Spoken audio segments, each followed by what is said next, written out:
চিন্তা ভাবনা করে না হৃদয় দিয়ে, তাদের বিবেক আল্লাহ দিয়েছেন, বিবেকটা কাজে লাগায় না।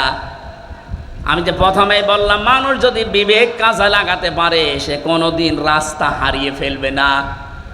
আজ এই জাতি রাস্তা হারিয়ে ফেলেছে শুধু বিবেকটা কাজে না লাগার কারণে। 2006 সালে এই পৃথিবীর ইতিহাস যারা পাল্টিয়ে দিয়েছে, 28শে অক্টোবরে এ দৃশ্য দেখার পরে তামাম পৃথিবী হতভম্ব হয়ে গেল। এরপরও আমাদের বিবেকটা কাজে লাগলো না। আপনি চিন্তা করতে পারেন, একটা জীবিত মানুষকে পিটিয়ে হত্যা করার পরে তার লাশের উপর একটা মানুষ ড্যান্স দেয়, আর তারা এখন মানবতার বলি উড়াচ্ছে। 7 সালে আমি তখন ম্যাট্রিক পরীক্ষা দেই, আসছিলাম সিরাজগঞ্জ থেকে। রাস্তার মাঝে দেখলাম একটা মরা কুকুর পড়ে আছে। ড্রাইভার গাড়ি চালিয়ে না দিয়ে বাম দিয়ে ঢুকিয়ে দিল। গাড়ি একটু ঝাঁকি দিয়েছে, ডাক দিয়ে বললাম, ড্রাইভার সাহেব আপনি কি করলেন? এখন একটু উল্টিয়েছে তো গাড়ি। ড্রাইভার আমার বলছে, দেখেন না একটা মরা কুকুর পড়ে আছে, আমি ডবল করে আমার চাকা চালাবো, আমার বিবেক নেই। আমি ওনারে যেই বলেছি, আরে ভাই এটা তো মরা কুকুর, এ মারলে কি আর না মারলে কি? ড্রাইভার আমার দিকে আবার ঘুরে বলছে, হুজুর আপনি কি আসলেই হুজুর নাকি বেশ ধরেছেন? কেন? আপনি দেখছেন একটা মরা কুকুর পড়ে আছে, আমি ডবল করে গাড়ির চাকা চালাবো, আমার বিবেক নেই। বললাম, ভাই আপনার নাম কি? বলছে সুব্রত। তার মানে উনি হিন্দু মানুষ। নাম কি বলেন বলেন। পিঠের ওপরে থাবা দিয়ে ওই দিন বলেছিলাম, আপনি একটা হিন্দু, আপনার ইমান নেই কিন্তু বিবেক আছে। বিবেক থাকার কারণে একটা নিকৃষ্ট জীব পড়ে আছে মরা, তারপর আপনি ডবল করে মারেন না। অথচ পৃথিবীর আশরাফুল মাখলুকাত আমার জসিম ভাইকে কিছু মানুষ পিটিয়ে মারার পরে ড্যান্স দিয়েছিল। এদেরকে মানুষ আপনি বলতে পারেন? কথা বলেন না কেন? এদের বিবেক কোথায় গেল? আমি আর সাবেক এমপি সাহেব যে জেলখানায় ছিলাম, ওখানে যে রাইটার এই শেষে পেয়েছিলাম, রাইটার যাকে, ওই যে খুলনাতে বাড়ি আপনাদের এই 18 মাইলের এদিকে পাইক গাছের এদিকে 18 মাইল আছে না, ওখানে বাড়ি শাওন। এই যে বিশ্বজিৎ হত্যার মামলার আসামি, ওর ফাঁসি ছিল, এখন যাবজ্জীবন 30 বছর জেল খাটা লাগবে। মাঝে মাঝে নাম লিখতে আসতো, গণনা করার সময় বলতাম যে ভাই আপনি কেস করলেন কি করে? সে দেখেন আমার বিবেক ওই সময় কাজ করেনি। এই হিন্দু বেটা আমারে বারবার বলেছিল যে ভাই আমি মুসলমান না, আমি শিবির কি জানি না, আমি ফুল হাতা হাফ হাতা না। কথা বলছে, আমি ফুল হাতা, আমার হাফ হাতা না, তারপরও আমি ছাড়ি নাই। গরু যেভাবে কোপ দেয়, ছাগল যেভাবে কোপ দেয় মানুষ, আমি ওইভাবে কোপিয়েছি। আপনার বিবেক মরে গেছে। কুষ্টিয়ার আবরার ফাহাদকে যেদিন পিটিয়ে আপনি মেরে ফেলেছেন, কথা বলেন ঠিক কিনা? আপনাদেরকে নিষিদ্ধ করার আমি 100 কারণ বলতে পারবো, কিন্তু বৈধতা দেওয়ার একটা কারণ এই দেশের মানুষের কাছে নেই। আপনি যে বৈধতা পাওয়ার জন্য বলছেন আমরা মানি না, মানে আপনি যে বৈধতা পাবেন, কি দিয়ে পাবেন? একটা জিনিস দেখান যে এই কারণে আপনাদের বৈধতা দেওয়া লাগবে। আপনাদেরকে নিষিদ্ধ করার জন্য আমি 100 কারণ দেখাতে পারবো। এখন আমি নিজে যাদের সাথে জেল খেটে, আবরার হত্যা মামলার আসামিরাও আমাদের সাথে ছিল, ওনাদের ব্লকে ছিল। বিবেকটা আজ আমাদের কাজে লাগছে না। আল্লাহ রাব্বুল আলামিন এই জন্য লাহুম কুলুবুল লা ইয়াফকাহুনা বিহা এই শব্দ দিয়ে আরম্ভ করলেন। যাদের বিবেক কাজে লাগে না, এই মানুষগুলোকে আল্লাহ জাহান্নামে দেবেন। আল্লাহ স্মরণ করাচ্ছেন আমাদের ওই জন্মের ইতিহাসটা। হালা আতা আলাল ইনসানি হিনুম মিনাদ দাহরি লাম ইয়াকুন শাইআম মাযকুরা। আল্লাহ পাক বলেন, মানুষের জীবনে কি এমন সময় অতিবাহিত হয়ে যায়নি যে সময় উল্লেখ করার মতো সে কিছু ছিল না? আমাকে যদি আল্লাহ বলে, হামজা নেই থেকে তোকে আমি এ পর্যন্ত বসিয়েছি, এর মাঝে তোর মা বাবা শুধু বিছানায় ছিল, বাকি যা করার কে করেছে? বলেন। বিজ্ঞান এখন প্রমাণ করছে, ফালিয়ানজুরিল ইনসানু মিম্মা খুলিকা মিম্মা দাফিক ইয়াখরুজু মিন বাইনিস সলবি ওয়াত তারাইব। এই যে সলবন আর তারাইব, এই শব্দ দুইটা নিয়ে, বাবার স্ফলিঙ্গ দিয়ে দ্রুত গতিতে যে পানিটা বের হয়ে মায়ের রান রেহেমের ভেতরে জমা হয়, বিজ্ঞান জানিয়েছে চুল, রক্ত, গোশত আর চর্বি এগুলো আল্লাহ তৈরি করেন। চুল, রক্ত, হাড়, রক্ত, চর্বি আর চামড়া, গোশত, রক্ত, চর্বি আর চামড়া, এই 4-8টা জিনিস যখন এক হয়ে যায়, আল্লাহ বলেন মানুষ তৈরি হওয়ার জন্য 13টা জিনিস লাগবে, বাকি 5টা আমি আল্লাহ আমার রব নামের কারণে তোকে নিজে দান করেছি। ওয়াজআলা লাকুমুস সামআ ওয়াল আবসারা ওয়াল আফিদা ইলা আখিরি আয়াত। এই যে শ্রবণ শক্তি, দর্শন শক্তি, বাক শক্তি, আকেল শক্তি আর ঘ্রাণ শক্তি, এটা দুনিয়ায় কেউ দেয়নি, আল্লাহ নিজে দিয়েছেন এই 5টা। এই যে কথা বলতে পারি, বাক শক্তি, এটা দেওয়া কার? আরো জোরে। আশ্চর্যের বিষয়, এই 15.5 বছরে আল্লাহর এই দেওয়া বাক শক্তিকে অনেকে রুদ্ধ করে রেখেছিল। আমরা কথা বলতে পারি নাই, কথা বলেন ঠিক কিনা? অন্তত এখন যারা কথা বলতে পারছি মন খুলে আল্লাহর এই বাক শক্তি দিয়ে, জবান খুলে শুকরিয়া আদায় করেন আলহামদুলিল্লাহ। আরো জোরে বলেন আলহামদুলিল্লাহ।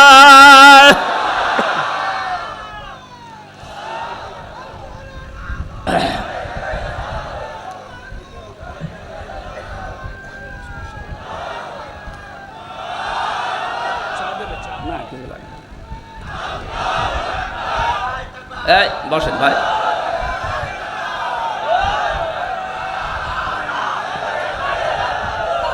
খুলনাবাসী, আমার এই আয়াত থেকে প্রথম এই যে একটা একটা করে আমি প্রায় এখানে 12টা পয়েন্ট বের করেছি।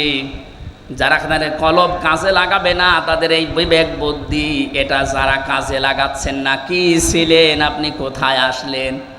আমার এই 33 বছর বয়স, 34 বছর আগে হামজা নামে আমার এই জায়গায় দুনিয়ায় কেউ ছিল না। কথা বলেন ঠিক কিনা?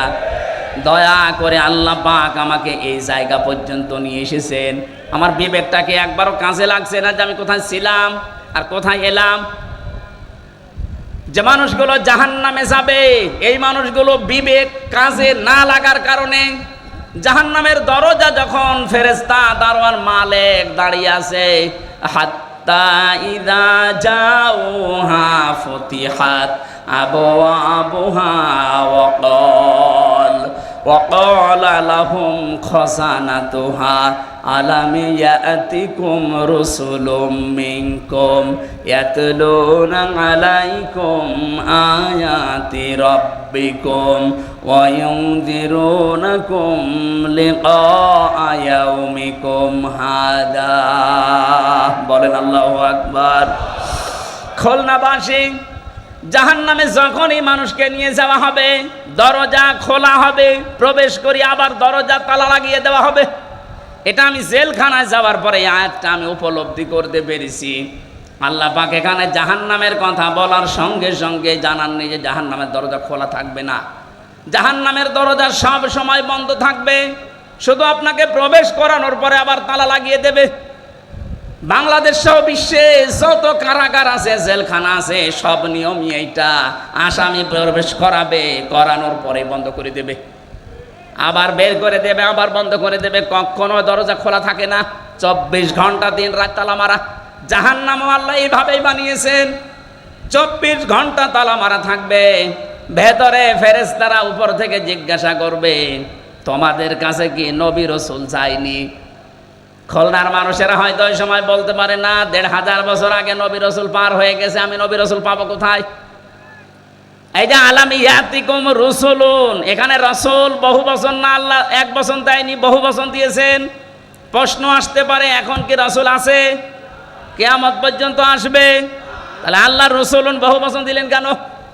জবাব হচ্ছে ফি জিলালিল কোরআন আর ইবনে কাসিরে, এই দুইটা তাফসিরের জবাব। আল্লাহ রসুলুন বহু বচন দিয়েছেন এর জন্যে কিয়ামত পর্যন্ত নবী রসুল আসবে না ঠিক, কিন্তু নায়েবে রসুল আসবে। কথা বলেন না কেন?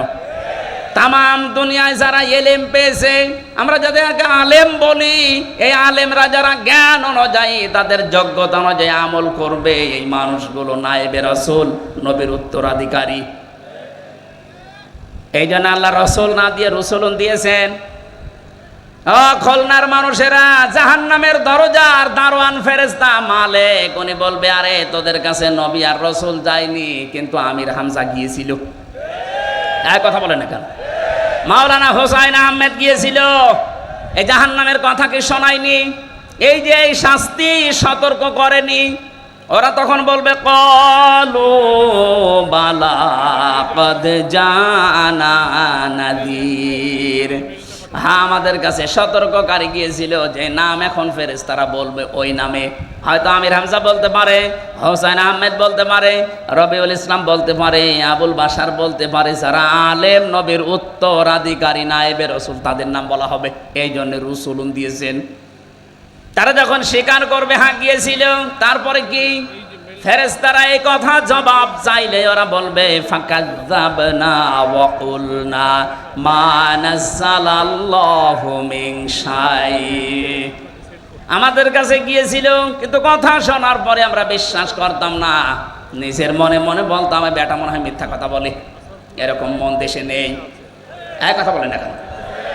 ও বলবে যে বেটা মনে হয় মিথ্যা কথা বলে, এরকম কিছু আল্লাহ নাযিল করেনি। আপনি নিজেও কোরআন পড়তে পারেন না, বোঝেন না, হামজা বলবে, আপনি মানবেনও না। আপনি কি হয়েছেন? কি বলেন, কি হয়েছেন আপনি? ধরা যেদিন খাবেন, সেই দিন ধরা এমন জায়গায় খাবেন, শুধরাবেন, সে পদ্ধতিও থাকবে না। তখন আফসোস করে বলবে, ওয়াকালু লাউ কুন্না নাসমাউ আও নাকিলু মা কুন্না ফি আসহাবিস সাঈর।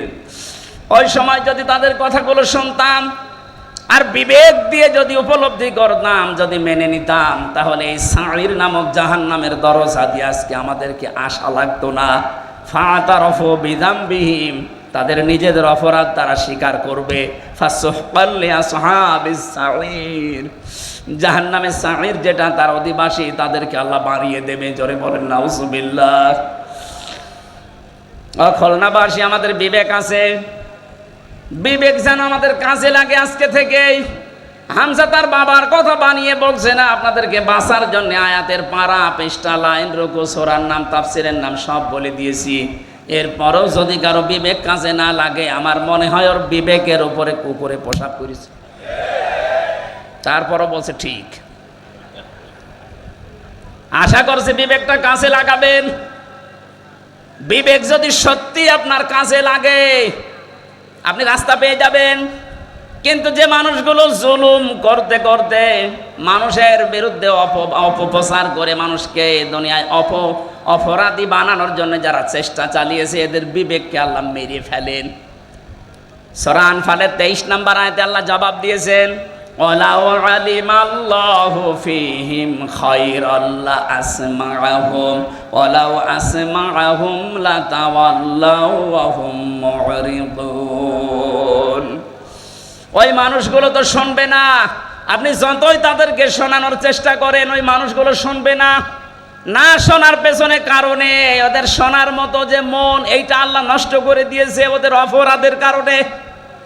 এখানে ফেরাউন যখন ডুবে যাচ্ছিল, ওই সময় কিন্তু শেষ কথা ওর ছিল এইটা, আন্নাহু লা ইলাহা ইল্লাল্লাযী আমানাত বিহি বানু ইসরাঈল।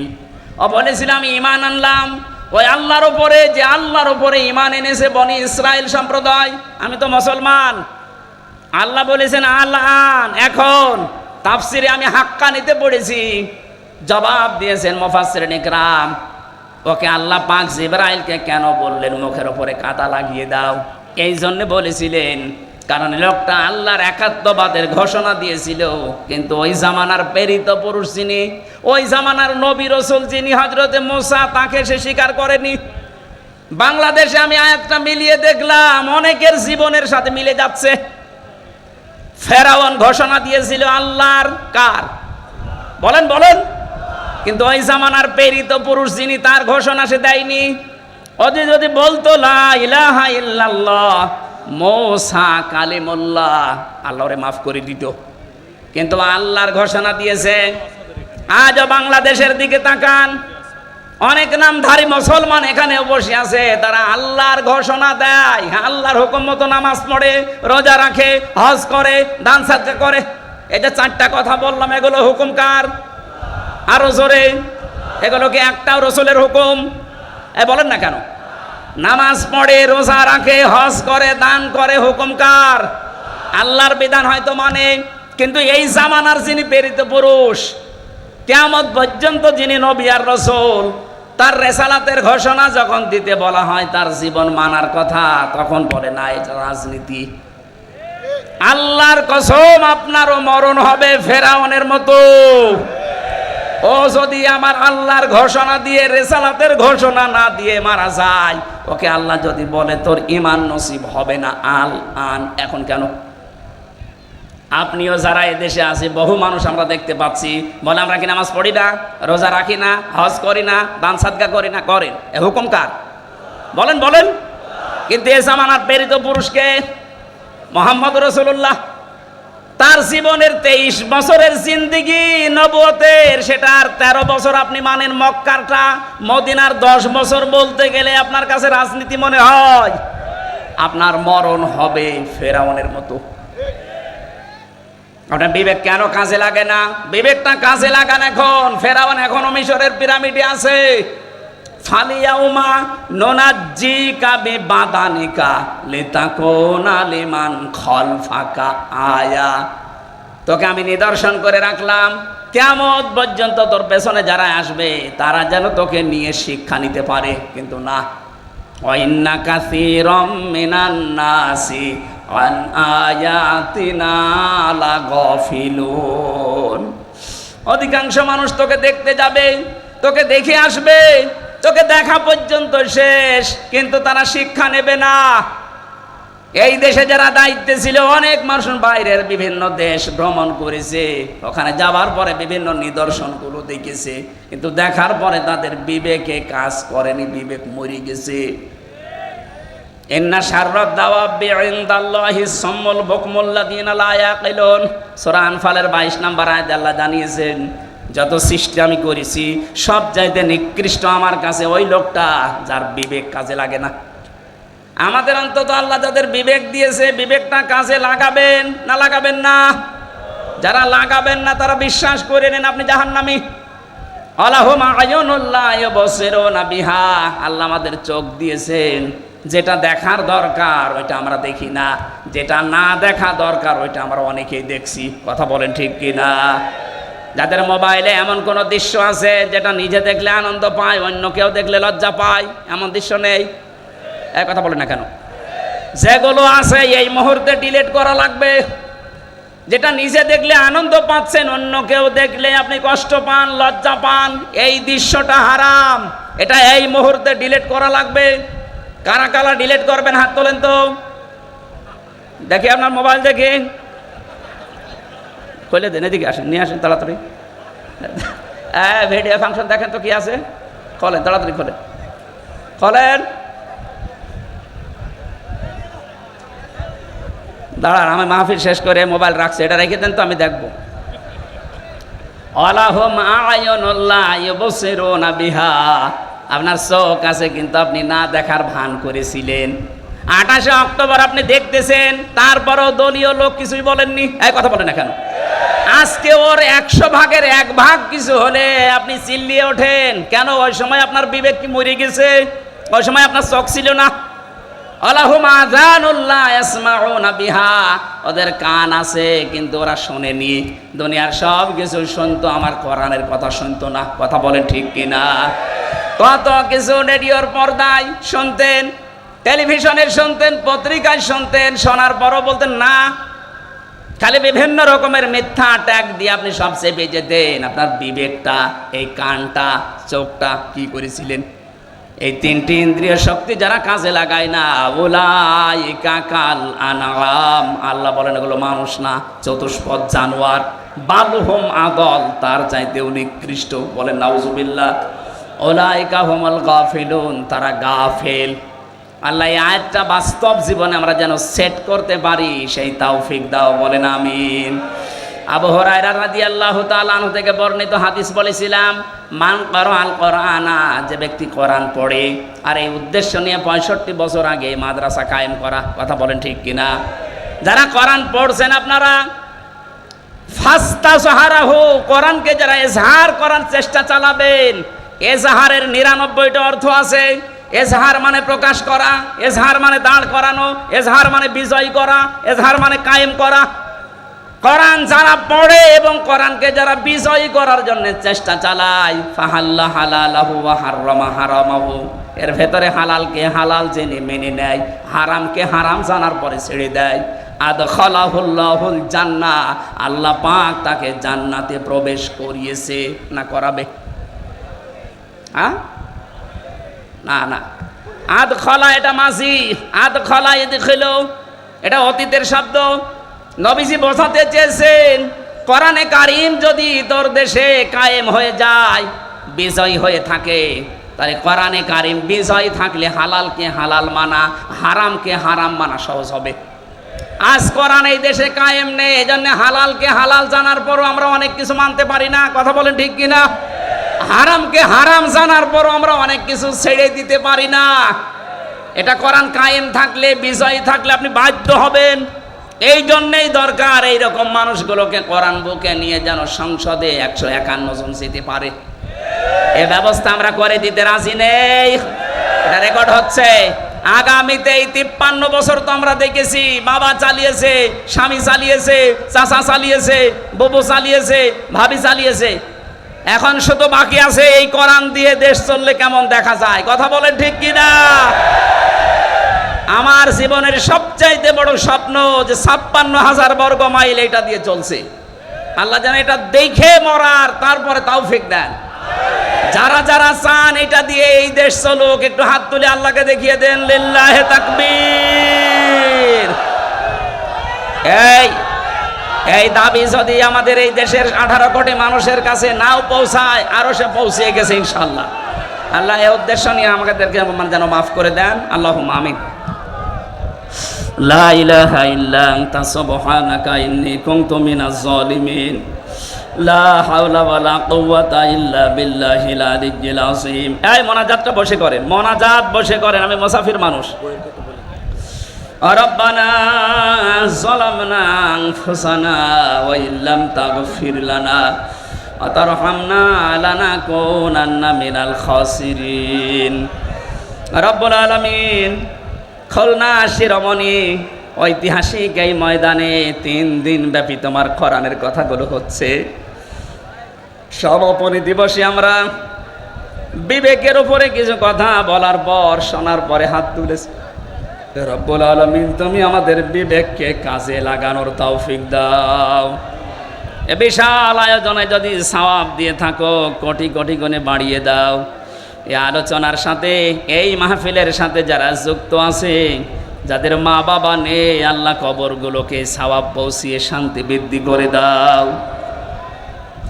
আজকের মাহফিলের সভাপতি তোমার গোলাম অধ্যাপক মিয়া গোলাম পরোয়ার, আল্লাহ তার বাবাকে হারিয়েছে। সন্তানের হাত নাকি তুমি ফেরত দাও না।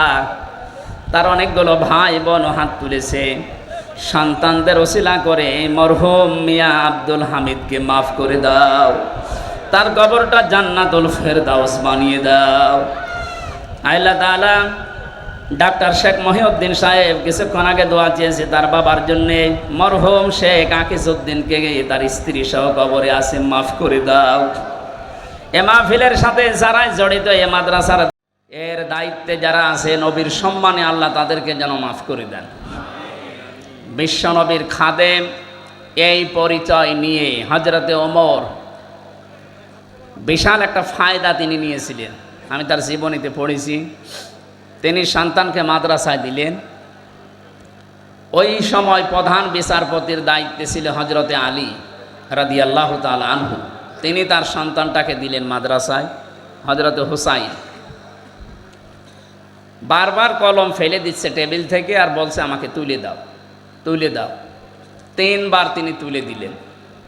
চতুর্থবার বললেন, দেখো বারবার কলম ফেলে দাও আর আমাকে তুলতে বলো, আমি কি তোমার খাদেম? আমি কি তোমার চাকর?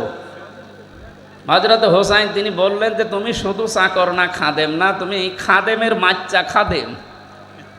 একটা প্রধান বিচারপতির ছেলেকে যদি বলা হয় যে তুমি খাদেম না, তোমার বাপও খাদেম, ওর মাথা তো এমনি খারাপ হয়ে যাওয়ার কথা। তিনি ওই সময় দেশের প্রেসিডেন্টের ছেলে, বাড়িতে গিয়ে বলছে, আব্বা আমি আর মাদ্রাসায় যাব না। কেন? আমার ক্লাসে হোসাইন আমাকে গালি দিয়েছে এবং তোমাকেও গালি দিয়েছে, বলেছে নাকি আমি খাদেমের বাচ্চা খাদেম, তুমি যদি বিচার না করো আমিও মাদ্রাসায় আর পড়ব। তিনি বললেন ঠিক আছে, বিচার এখন না, জমার দিন করব। হাজারো মানুষ আসবে জমার দিন মসজিদে নববীতে। তিনি খুতবা দেওয়া বন্ধ করে বললেন, হোসাইন এখানে আসো? বলছে হ্যাঁ, এই সামনে আসো। তুমি ক্লাসে সবার সামনে আমার এই ছেলেকে আব্দুল্লাহকে খাদেমের বাচ্চা খাদেম বলে গালি দিয়েছো, অপমান করেছো? বলছে হ্যাঁ। কেন করলে? হযরত হোসাইন বললেন, খলিফা বুকে হাত দিয়ে বলেন তো, আপনি কি আমার নানার খাদেম ছিলেন না?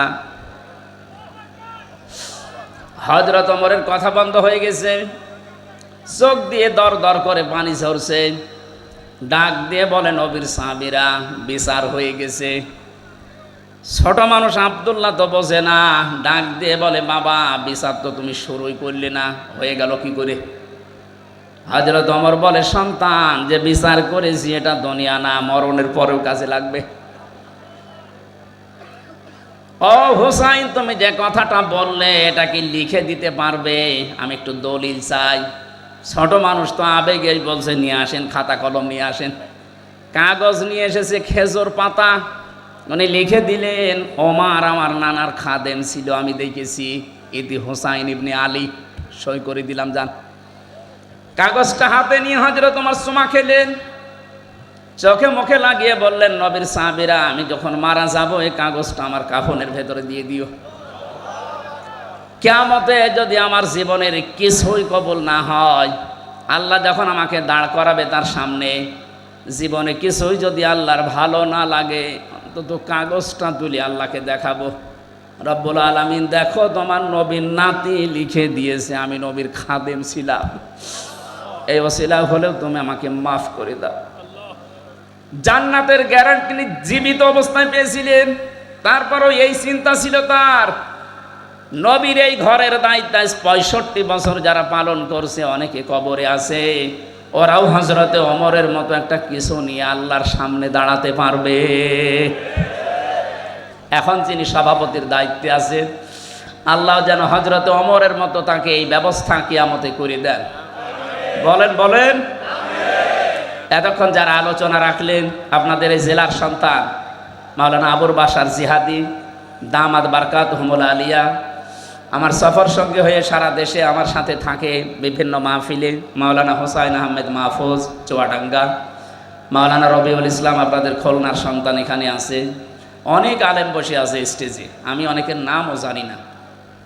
আলেমদের হায়াতে তাজ্জেবা সিহাতে কল্লিয়া কামনা করছি। ওয়ারাফা'না লাকা যিকরাক, বলেন আমিন। গত 2 দিন এখানে যারা কথা বলেছিলেন বাংলাদেশের প্রথিতযশা আলেমে দিন, তারা বিশেষ করে ডক্টর আবুল কালাম আজাদ বাশার ভাই, এবং গতকাল কথা বলেছেন মাওলানা মনিরুজ্জামান। আল্লাহ আলেমদের কথাগুলো বাস্তবে প্র্যাকটিক্যাল লাইফে আমল করার তৌফিক দান করেন। সামনে বসা মুসলমান ভাইরা, পর্দার আড়ালের সম্মানিতা মা এবং বোনেরা, প্রশাসনের ভাইরা, আমি আসার সময় যে গ্যাদারিং দেখলাম, মানুষ যে কি কষ্ট পাচ্ছে, আমরা এই জন্য বেশি সময় আপনাদেরকে কষ্ট দেব না, তাফসীর আকারে কিছু কথা বলার চেষ্টা চালাবো। আমার তাওফীক ইল্লা বিল্লাহ। যে আল্লাহ আমাদেরকে দয়া করে এখানে নিয়ে আসলেন, এটা আমাদের কৃতিত্ব না, আল্লাহর নিজের দয়া। সাবেক এমপি সাহেবকে এমপি বানাতে কমপক্ষে 3.5 থেকে 4 লক্ষ মানুষ লেগেছে, রায় লেগেছে, ভোট লেগেছে, কথা বলেন না কেন? এনারা নির্বাচিত করেছিলেন ওনাকে, উনি নির্বাচিত এমপি ছিলেন। আল্লাহ এই শব্দটা কোরআনে কারিমে সূরা তেলাওয়াত করলেন, আমার আগে যে কারি সাহেব উনি পড়ছিলেন। আমি ওই সময় মনে মনে ভাবছিলাম, আল্লাহ আমাদেরকে আজকে নির্বাচিত করেছেন। আল্লাহ পাক বলেন, হুয়া জতাবাকুম, তিনি আল্লাহ তোমাদেরকে নির্বাচিত করেন। খুলনাবাসী, আমি গতানুগতিক কথা বলি না, যা বলি ওখান থেকে শিক্ষা বের করি। খুব অ্যাক্টিভ হয়ে শুনবেন। নির্বাচিত করেন কে? লক্ষ লক্ষ নবী দুনিয়ায় এসেছে, লক্ষ কোটি মানুষ আল্লাহ দুনিয়ায় পাঠিয়েছে, আদমের সন্তান। কিন্তু বিশ্ব নবীর উম্মত হওয়ার জন্য সবাই নির্বাচিত হয়নি। আল্লাহ আমাদেরকে নির্বাচিত করেছেন। কথা বলেন না কেন? অন্তত এই শিরোমণি এবং এই ডমরিয়া ফুলতলা মিলে 3.5 থেকে 4 লাখ মানুষ বাস করে, ভোটার শুধু। বাকি আরো 4 লাখ যদি ধরেন তাও 8-9 লাখ হবে। এতগুলো মানুষের ভেতরে থেকে মাত্র এই লক্ষাধিক মানুষকে আল্লাহ নিয়ে আসলেন। এতে বোঝা যায় আল্লাহ আমাদেরকে নির্বাচিত করেছেন। এবার জবাব দেবেন বোঝা শোনার পর। নির্বাচিত করা হয় যে পদ্ধতিতে, ওর নাম নির্বাচন। ওর নাম কি? বলেন বলেন। নির্বাচন ছাড়া যদি কেউ নির্বাচিত হয় ওটা কি বৈধ না অবৈধ? আরে ভাই, আল্লাহ তো নির্বাচিত করেন। অথচ 15.5 বছরে দুঃখজনক হলেও সত্য, নির্বাচন পদ্ধতিটাই নষ্ট করে ফেলেছে। তারপরও আজ 4-5 দিন উনি বিভিন্ন দেশের মডলদের কাছে কথা ছড়াচ্ছে যে আমি নির্বাচিত সরকার ছিলাম, আমাকে জনগণ উৎখাত করেছে। এটা দাহা মিথ্যা কথা। আপনি যদি শয়তানকেও জিজ্ঞাসা করেন যে 15.5 বছর যারা ছিল ওরা কি নির্বাচিত, শয়তান বলবে ভণ্ডামি করার জায়গা পান না। শয়তানও বিশ্বাস করবে না। আপনি যদি ঘোড়াকে জিজ্ঞাসা করেন যে 15.5 বছর যারা ছিল তোমার তো কিছুই নেই, অন্তত একটু মাথা নাড়াও যে এরা কি নির্বাচিত ছিল, ঘোড়া দাঁত বের করে হাসবে। এ বলে কি? অথচ আমরা একটা হাসির মুখে এই কথা শুনতে পাচ্ছি, উনি সারা বিশ্বের বিভিন্ন মোড়লদেরকে বলছে আমি নির্বাচিত ছিলাম। আর নির্বাচনই তো হয়নি, আপনি নির্বাচিত হইলেন কি করে? নির্বাচনের আগে যেখানে 154 জন হয়ে যায় এবং দিনের ভোট যেখানে রাতে হয়ে যায়, এটাকে আমি বানিয়ে বললাম? আমার সাথে এক ওসি ছিল, আমি নাম নিলাম না, নুসরাত হত্যা মামলার এক ওসি ছিল। উনি আমার একদিন বসে, হুজুর তাওবা করেন কিভাবে বলেন তো? আমি বললাম যে তাওবার এই যে এই নিয়ম আছে কোরআনে হাদিস। উনি আমারে বলছে আপনি আমার তওবাটা শোনেন। ঠিক আছে বলেন। যে এই যে নির্বাচন গেল, আমি আমার দলবল যা আছে তাদেরকে নিয়ে রাত 12টার পরে আল্লাহর নামে ভোট কাটা আরম্ভ করলাম। এইভাবে কোরআন শরীফ আমার সামনে এইভাবে বলছে, আমি আল্লাহর নামে করলাম। ফজর পর্যন্ত কাজ কমপ্লিট করে বাক্স ভর্তি করে পাঠিয়ে দিলাম। এবার আমি গোসল করলাম, ওযু করলাম, 2 রাকাত নামাজ পড়লাম, এরপরে বললাম আস্তাগফিরুল্লাহ। হুজুর আমার এই তাওবা কি হয়েছে? আমি বললাম কি তাওবা বলে আপনি কি দোষ আল্লাহর কাছে করেছেন যে আল্লাহকে বলছেন আস্তাগফিরুল্লাহ? আপনি দোষ করেছেন হামজার কাছে। আমার মতো 3.5 লাখ 4 লাখ হামজা এই রায় দেওয়ার কথা ছিল, আপনি নিজেই দিয়ে দিলেন। এই কথা বলছেন না কেন? এটা কি শুধু ওসি একা দিয়েছে না সারা দেশে অবস্থা এক? তাহলে আপনি দিনের ভোট রাতে করে ফেলেছেন, তারপরও বলেন আমি নির্বাচিত। আপনার লজ্জা করে না? লজ্জা তো নেই, করবে কি? এক ছেলে এসে কাঁদছিল বাবার কাছে। এই কাঁদিস কেন? কথা বলছে না। কাঁদিস কি বলবি তো, মন খারাপ করে। বল কাঁদিস কি, সমস্যা কি? রেজাল্ট দিয়েছে। রেজাল্ট দিয়েছে তো বললেই তো হয়, তুই ফেল না পাস? যে আব্বা ফেল করলে তো কথা ছিল, ছিলাম 5-এ, নামিয়ে দিয়েছে 3। এখন আমার 5-এ উঠতে আর 2 বছর লাগবে। আপনি যা করিয়ে গেলেন, আমি বাকিটা না নাই বললাম। কি বলবো আর? আপনি 5-এ ছিলেন, 3 নেমে গেছে। আজকে বাংলাদেশের অবস্থা এই, আপনার আর 5-এ নেই। এখন 5-এ উঠতে আপনাকে এখনো 2 বছর পড়াশোনা করা লাগবে। সুতরাং নির্বাচনের এই ব্যবস্থা যারা ধ্বংস করে দিয়েছেন, নষ্ট করে ফেলেছেন, আমরা অন্তর্বর্তীকালীন সরকার যারা আছে আহ্বান জানাই দেশের জনগণ, বেশি সময় না নিয়ে খুব তাড়াতাড়ি অল্প সময়ের ভেতরে একটা সম্মানজনক সময় নিয়ে একটা নির্বাচনের মাধ্যমে নির্বাচিত সরকারের হাতে দেশটা তুলে দিন। তাহলে যে ষড়যন্ত্রগুলো চলছে এগুলো অটোমেটিক বন্ধ হয়ে যাবে। আর যদি এভাবেই থাকে, ওরা নতুন নতুন ইস্যু তৈরি করে আবার এই দেশটাকে ঘোলাটে করবে। আমরা এই ঘোলা পানিতে আর মাছ শিকার করতে দেব না ইনশাআল্লাহ। সুতরাং নির্বাচিত হয়ে আমরা এখানে বসে আছি, আল্লাহর নির্বাচিত। কার? মাইয়ুরিদিল্লাহু খায়রা ইউফাক্কিহু ফিদ্দীন। আল্লাহ যার কল্যাণ কামনা করেন তাকে দ্বীনের জ্ঞান দান করেন। এখানে এসেছে আজকে দ্বীনের কিছু পাওয়ার জন্য না। সুতরাং দল মত নির্বিশেষে, এটা শুধু যারা জামাত ইসলাম করে, যারা চরমনাই পীরের মুরিদ, যারা হেফাজত ইসলাম তাদের অনুষ্ঠান না, এটা মানুষ পদবাচ্যে যারা বিবেচিত তাদের এই অনুষ্ঠান। এই জন্য সব ধরনের মানুষ এখানে আছে। কথা বলে না কেন? কোরআনে কারিমে আল্লাহ তাই দিয়েছেন, হাদা বায়ানুল লিন্নাস, এটা মানুষের জন্য বর্ণনা। কোন মানুষ? এই যে লিন্নাস, এখানে আলেম আছে যারা, তাদেরকে বলছি লাম শব্দটা আরবি গ্রামার অনুযায়ী 19টা অর্থে ব্যবহার হয়, আর বালাগাত মান থেকে ব্যবহার হয় 13টা অর্থে। এখানে 9 নম্বর অর্থ আছে বালাগাত মান থেকে। আমি পড়েছিলাম আলেমে থাকতে, আমি দেখেছি লাম ব্যবহার করা হয় জীবিত মানুষদের জন্য। কাদের জন্যে? এ কোরআন শরীফ আল্লাহ বর্ণনা করার জন্যে, বক্তব্য দেওয়ার জন্য দিয়েছেন জীবিত মানুষদের সামনে। কাদের সামনে? দুঃখজনক হলেও সত্য, 15.5 বছরে আমরা জীবিত মানুষদেরকে কোরআন শোনাতে এই খুলনায় পারিনি। বলেন যে কেন এইগুলো অনুষ্ঠান হতো না? আমাদের কানে কানে এমন কথা বলা হতো যে মানুষ মরে গেছে, এরকম কথা বলেন। এই খুলনায় বহুবার আমি কুষ্টিয়া থেকে আসার চেষ্টা চালিয়েছি, আপনারা আসতে দেননি। যারা দেননি কোরআনে কারিমের এই অনুষ্ঠানগুলোতে বাধা দিয়েছেন, আপনি বিশ্বাস করতে পারেন আপনি কাফের। সূরা হামিম সেজদার 26 নম্বর আয়াত। 1500 বছর আগে আবু সেহেল এই সিদ্ধান্ত নিয়েছিল যে লা তাসমাউ লিহাদাল কোরআন, সব চলতে দাও, কোরআনের আলোচনা যেন মুহাম্মদ না করে। শুধু না করে এতটুকু আবু জেহেল সেমেছিল না, অল গৌফি, সেখানে অনুষ্ঠান করবে কোরআনে কারিমের সেইটাই বন্ধ করা লাগবে। ঢোল ঢুকি তবলা বাজিয়ে বিভিন্ন হট্টগোল তৈরি করে, দরকার হয় 44 ধারা জারি করে হলেও। এখন যদি বলেন অল গৌফি, এর ভেতরে 144 ধারা কোন জায়গায় আছে? আপনি ফি জিলালিল কোরআন খোলেন, ওখানে বাংলায় না, এই যে অঙ্কে লেখা আছে 144 ধারা। যিনি তাফসির করেছেন ওখানে বাংলা যিনি অনুবাদ করেছেন এইটা দিয়েছে। সুতরাং দুনিয়াতে যারা কোরআনের অনুষ্ঠানগুলো পণ্ড করার চেষ্টা করে, তাদের উদ্দেশ্য এই লাআল্লাকুম তাগলিবুন, আশা করা যায় তারা বিজয় থাকবে, গালিব থাকবে।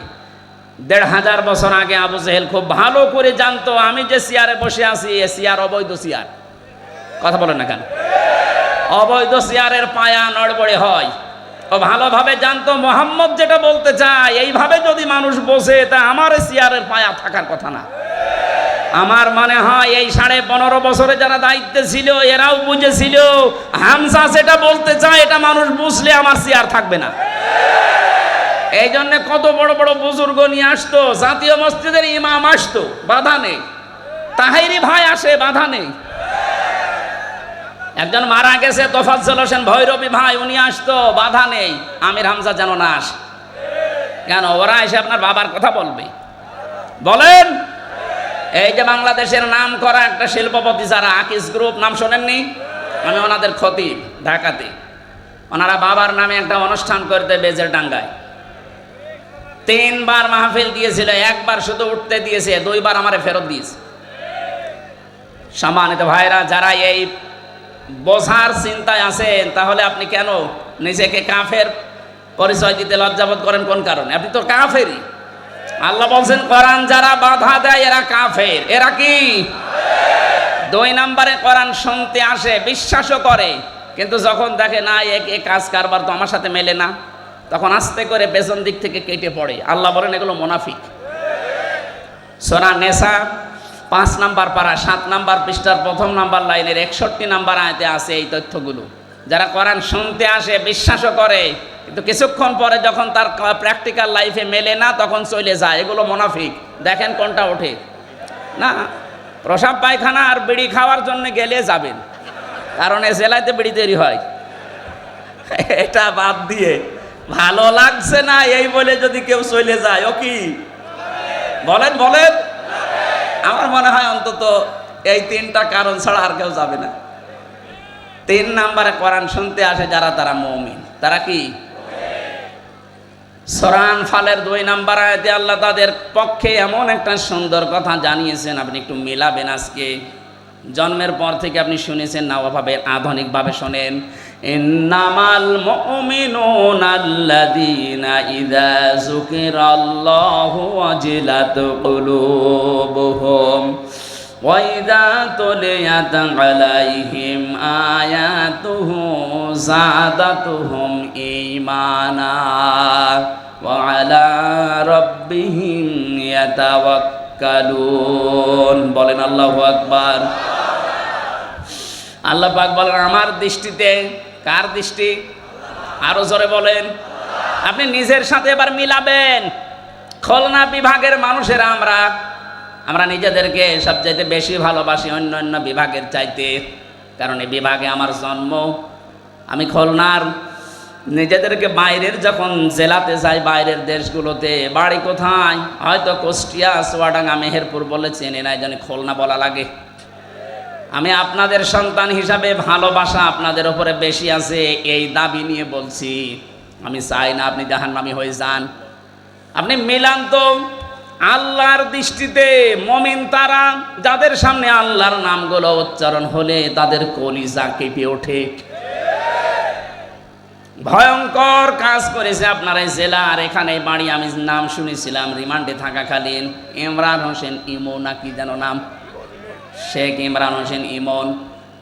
এই মানুষটা যাদেরকে নিয়ে আসতো অফিসার হিসাবে, তারা আল্লাহর পর্যন্ত ভুল ধরত। এই যে আকিস সাহেবের বড় ছেলে যেটা ডাক্তার শেখ মহিউদ্দিন সাহেব, উনি 4 বিয়ে করেছেন, হারাম কাজ করেছেন। বলেন, কোরআনে কারিমে তো আল্লাহ 2 2 3 3 4 4 নাম দিয়েছেন যে 4টা পর্যন্ত বিবাহ করতে পারো। তো ওনার সামর্থ্য আছে শারীরিক এবং অর্থনৈতিক। উনি যদি ইনসাফ কায়েম করতে পারে তো ভালো কাজ করিস। কথা বলেন না কেন? আরো উদ্বুদ্ধ করবে কিনা, আরো ধন্যবাদ জানাবে। ওনার উদাহরণ টেনে বলতো, আপনি যেখানে চাকরি করেন ওই মালিক 4 বিয়ে করেছে, উনি হারাম কাজ করিস। আল্লাহ কিভাবে একটা পুরুষকে 4টা বিয়ের অনুমতি দেয়, একজন মহিলাকে কেন দেয় না? আল্লাহর ভুল ধরে। এই লোকটা যদি চেষ্টা করতো, যেহেতু উনি এডিসি ছিল, চেষ্টা করলে আমাকে অনেক কিছু থেকে সেভ করতে পারতো। তো বিপদে পড়ার জন্য যা লাগে উনি আরো তাই করেছিল। আল্লাহর নাম শুনলে উনি জানতো যে আমি কোরআনের হাফেজ। আমি সব সময় ওই মাটির নিচে যে ঘরে আমাকে রেখে দিয়েছিল, সব সময় আমি ওই রিমান্ডে থাকাকালীন শুধু কোরআনই নিয়ে পড়তাম, কারণ অন্য কিছু তো নেই। উনি দেখতো যে লোকটা সারা দিন সারা রাত বসে বসে আল্লাহর কোরআন পড়ছে। আল্লাহর কথাগুলো শুনলে ওর ভেতরে ঈমান থাকলে ভেতরে কাঁপ ধরবে। অজিলাত কুলুবুহুম, কাঁপ ধরা দূরের কথা, এ মানুষগুলোর বিদ্যা আরো বেড়ে যেত। মনে হচ্ছে কিয়ামত পর্যন্ত ক্ষমতায় থাকবে। কিছু কিছু মানুষের নাম আমি বলতাম থোড়াই কি আর, বলছে ওরা না, সরাসরি যদি প্রধানমন্ত্রীও বলে তাও তারে মানি না, এরকম কথা বলতো। আল্লাহ এই জন্যে এমন অপমান করেছে, ওর বাবা এখন জেলে, ও এখন পালিয়ে বেড়াচ্ছে। অপমান এখনো হয়নি, আরো অপমান করবে। আপনি আল্লাহর বিরুদ্ধে অবস্থান নিয়েছিলেন। আল্লাহর কথা বললে যাদের অন্তরে কাঁপ ধরে না, আল্লাহর কোরআন শুনলে যাদের ঈমান বৃদ্ধি হয় না, বুঝতে হবে তাদের আল্লাহর দৃষ্টিতে মুমিন হওয়া এখনো সম্ভব হয়নি।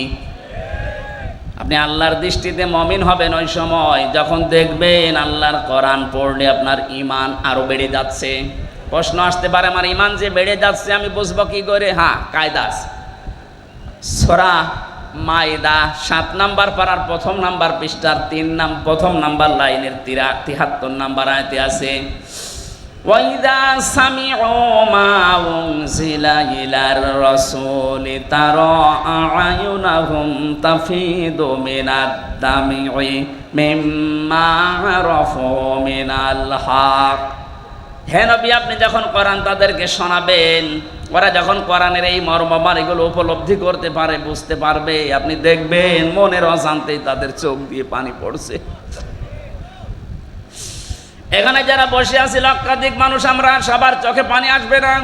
আজকের আলোচনা শোনার পরে দেখবেন কিছু মানুষের চোখ দিয়ে মনের অজান্তে পানি পড়ছে। ওয়ালা রাব্বিহিম ইয়াতাওয়াক্কালুন, বাড়ি যাওয়ার আগে তারা সিদ্ধান্ত নিয়ে যাবে, আজকে থেকে আল্লাহ ছাড়া কারো উপরে ভরসা করব না।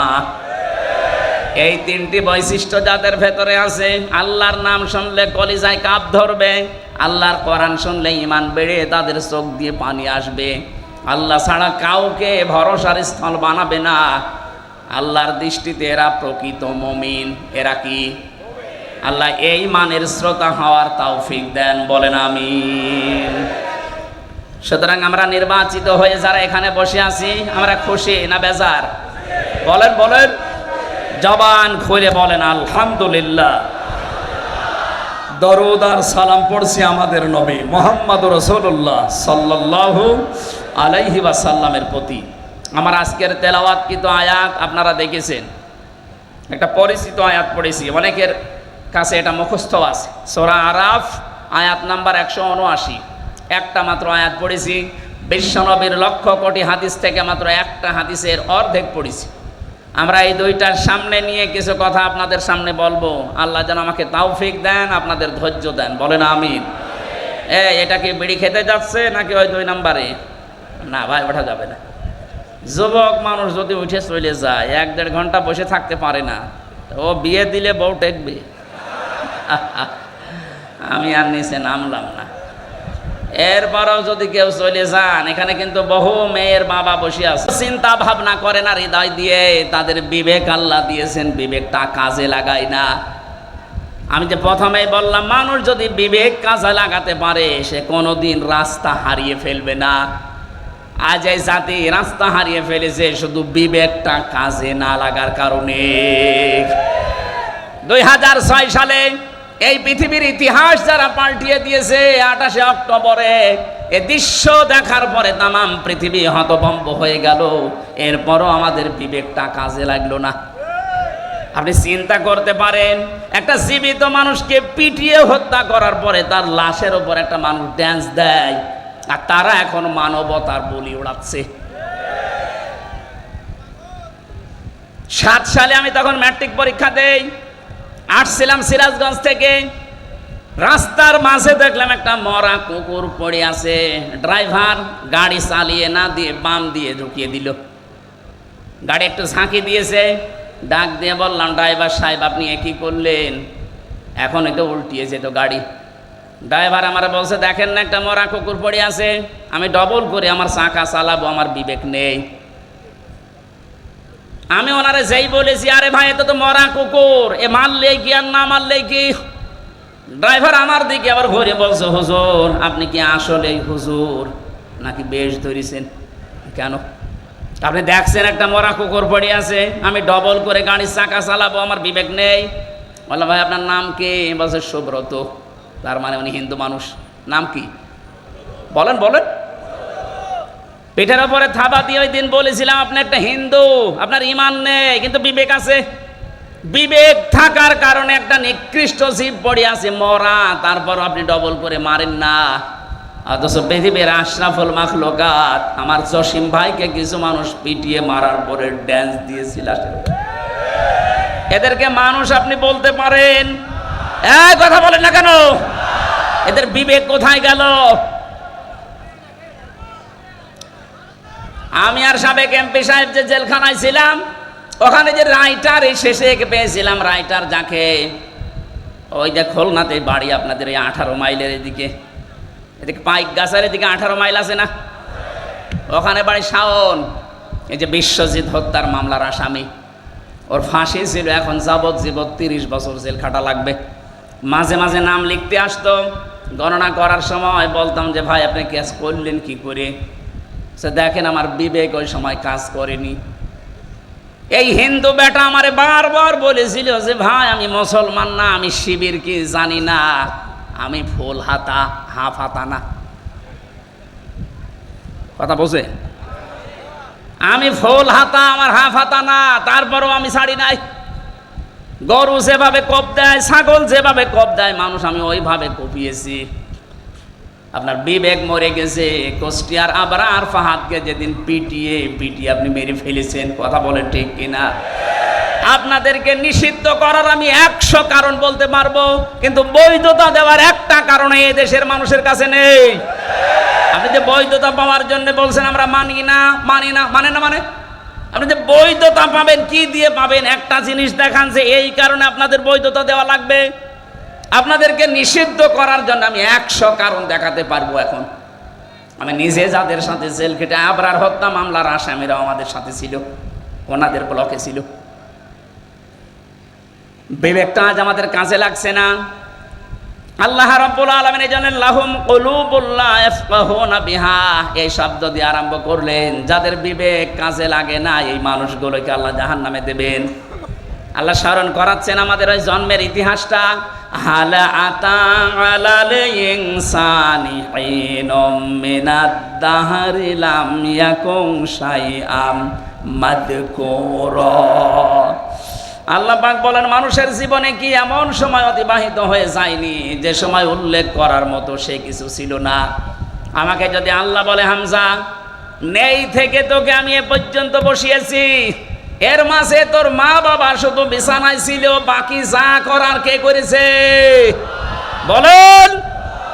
বিজ্ঞান এখন প্রমাণ করছে ফালিয়ানজুরিল ইনসানু মিম্মা খুলিক, খুলিকা মিম্মা ইন দাফিক ইয়াখরুজু মিন বাইনিস সলবি ওয়াত তারাইব। এই যে সলবন আর তারাইব এই শব্দ দুইটা নিয়ে বাবার স্ফলিঙ্গ দিয়ে দ্রুত গতিতে যে পানিটা বের হয়ে মায়ের রান রেহেমের ভেতরে জমা হয়, বিজ্ঞান জানিয়েছে চুল, রক্ত, গোশত আর চর্বি এগুলো আল্লাহ তৈরি করেন। চুল, রক্ত, হাড়, রক্ত, চর্বি আর চামড়া, গোশত, রক্ত, চর্বি আর চামড়া, এই 4-8টা জিনিস যখন এক হয়ে যায়, আল্লাহ বলেন মানুষ তৈরি হওয়ার জন্য 13টা জিনিস লাগবে, বাকি 5টা আমি আল্লাহ আমার রব নামের কারণে তোকে নিজে দান করেছি। ওয়াজআলা লাকুমুস সামআ ওয়াল আবসারা ওয়াল আফিদা ইলা আখিরি আয়াত। এই যে শ্রবণ শক্তি, দর্শন শক্তি, বাক শক্তি, আকেল শক্তি আর ঘ্রাণ শক্তি, এটা দুনিয়ায় কেউ দেয়নি, আল্লাহ নিজে দিয়েছেন এই 5টা। এই যে কথা বলতে পারি বাক শক্তি, এটা দেওয়া কার? আরো জোরে। আশ্চর্যের বিষয় এই 15.5 বছরে আল্লাহর এই দেওয়া বাক শক্তিকে অনেকে রুদ্ধ করে রেখেছিল। আমরা কথা বলতে পারি নাই, কথা বলেন ঠিক কিনা? অন্তত এখন যারা কথা বলতে পারছি মন খুলে আল্লাহর এই বাক শক্তি দিয়ে, জবান খুলে শুকরিয়া আদায় করেন আলহামদুলিল্লাহ। আরো জোরে বলেন আলহামদুলিল্লাহ।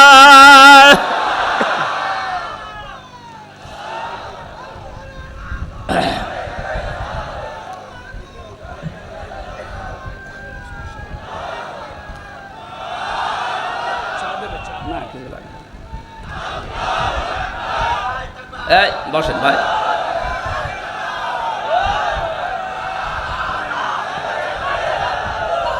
খুলনাবাসী আমার এই আয়াত থেকে প্রথম এই যে একটা একটা করে আমি প্রায় এখানে 12টা পয়েন্ট বের করেছি। যারা এখানে কলব কাজে লাগাবে না তাদের এই বিবেক বুদ্ধি এটা যারা কাজে লাগাচ্ছেন না, কি ছিলেন আপনি, কোথায় আসলেন? আমার এই 33 বছর বয়স, 34 বছর আগে হামজা নামে আমার এই জায়গায় দুনিয়ায় কেউ ছিল না। কথা বলেন ঠিক কিনা? দয়া করে আল্লাহ পাক আমাকে এই জায়গা পর্যন্ত নিয়ে এসেছেন। আমার বিবেকটাকে একবারও কাজে লাগছে না যে আমি কোথায় ছিলাম আর কোথায় এলাম। যে মানুষগুলো জাহান্নামে যাবে এই মানুষগুলো বিবেক কাজে না লাগার কারণে, জাহান্নামের দরজা যখন ফেরেশতা দারওয়ান মালিক দাঁড়িয়ে আছে, হাত্তা ইযা জাউহা ফুতিহাত আবওয়াবুহা وقال لهم خزنتها ألم يأتكم رسل منكم يتلون عليكم آيات ربكم وينذرونكم لقاء يومكم هذا বলেন আল্লাহু আকবার। খুলনাবাসী জাহান্নামে যখনই মানুষকে নিয়ে যাওয়া হবে, দরজা খোলা হবে, প্রবেশ করি আবার দরজা তালা লাগিয়ে দেওয়া হবে। এটা আমি জেলখানায় যাওয়ার পরে আয়াতটা আমি উপলব্ধি করতে পেরেছি। আল্লাহ পাক এখানে জাহান্নামের কথা বলার সঙ্গে সঙ্গে জানাননি যে জাহান্নামের দরজা খোলা থাকবে না, জাহান্নামের দরজা সব সময় বন্ধ থাকবে, শুধু আপনাকে প্রবেশ করানোর পরে আবার তালা লাগিয়ে দেবে। বাংলাদেশ সহ বিশ্বে যত কারাগার আছে, জেলখানা আছে, সব নিয়মই এইটা। আসামি প্রবেশ করাবে, করানোর পরে বন্ধ করে দেবে, আবার বের করে দেবে, আবার বন্ধ করে দেবে, কখনো দরজা খোলা থাকে না। 24 ঘন্টা দিন রাত তালা মারা। জাহান্নামও আল্লাহ এইভাবেই বানিয়েছেন, 24 ঘন্টা তালা মারা থাকবে।